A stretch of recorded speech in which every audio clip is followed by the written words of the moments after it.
भारतीय संविधान की सुंदरता है कि वो आस्था में भेदभाव नहीं करता और सभी धर्मों का सम्मान करता है और करना भी सिखाता है। लेकिन क्या संविधान में मिली आज़ादी अपने साथ जिम्मेवारी नहीं लाती?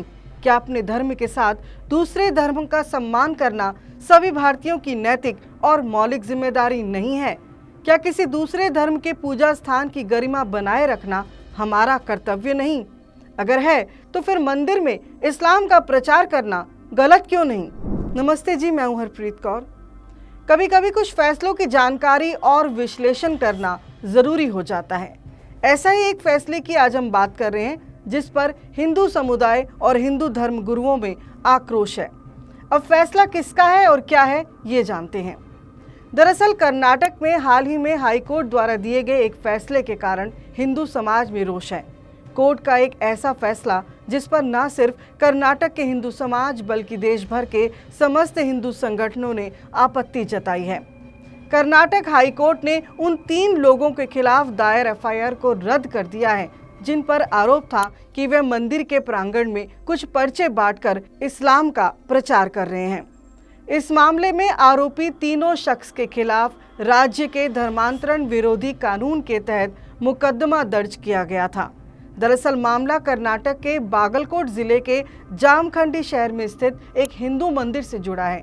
आरोप था कि 3 मुस्लिम युवाओं ने मंदिर परिसर में इस्लामिक शिक्षाओं से जुड़े पर्चे बांटे और मौखिक रूप से इस्लाम के सिद्धांतों की जानकारी दी। इसके आधार पर पुलिस थाने में इनके खिलाफ शिकायत दर्ज करवाई गई। पुलिस ने इन युवकों के विरुद्ध भारतीय न्याय संहिता 2023 और कर्नाटक धार्मिक स्वतंत्रता संरक्षण अधिनियम 2022 के तहत एफआईआर दर्ज की थी। शिकायत में दावा किया गया था कि इन मुस्लिम युवाओं ने धर्म परिवर्तन के लिए वहां मौजूद लोगों को उकसाया था।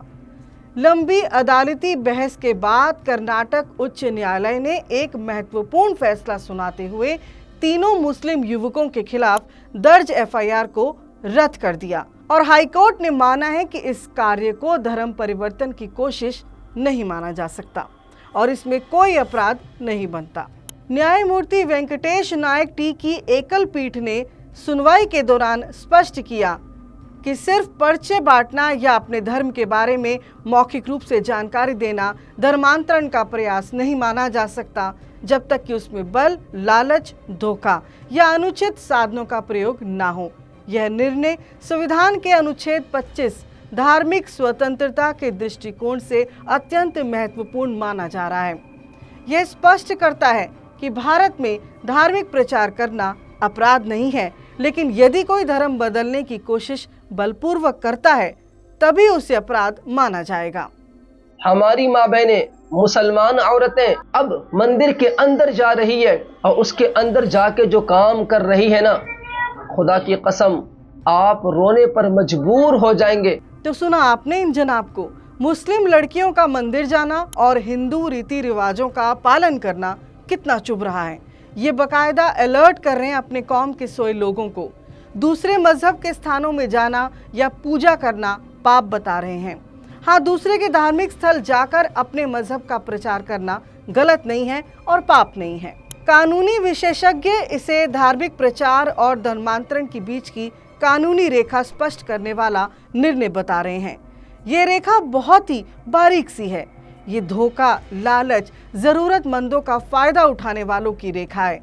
इस तरीके से किए गए धार्मिक प्रचार और धर्मांतरण की बीच की रेखा है जिसे सही समय पर समझना होगा, वरना खेल खेला जा चुका होगा और आप हाथ मलते रह जाएंगे, क्योंकि जबरन धर्म परिवर्तन करना गैर कानूनी है, लेकिन दुबई में नौकरी और गाड़ी देने का लालच देकर इस्लाम अपनाने का प्रलोभन गैर कानूनी नहीं है।